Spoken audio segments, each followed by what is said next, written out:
Hi friends, இன்றைக்கி பார்த்தீங்கன்னா முட்டை பொரிக்க போகிறோம். அதுக்காக பார்த்தீங்கன்னா 3 தக்காளி, பச்சை மிளகாய், அப்புறம் வெங்காயம் எல்லாம் எடுத்து வச்சுருக்குறோம்.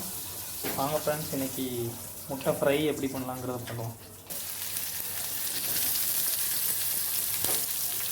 பார்த்தீங்கன்னா வெங்காயம், கருவேப்பிலை ஆட் பண்ணிக்கிறோம். பச்சை மிளகாய் ஆட் பண்ணியாச்சு.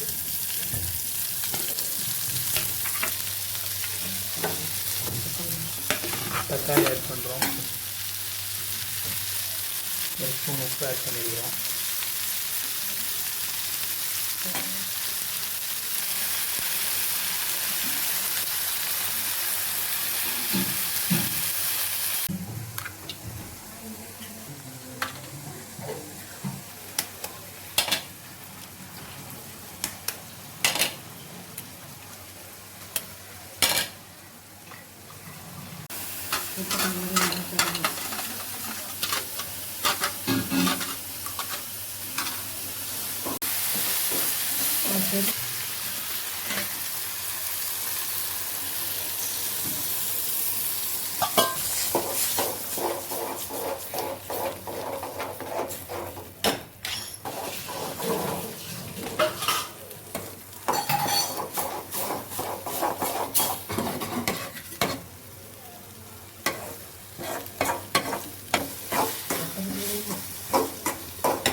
உப்பு போடணும்.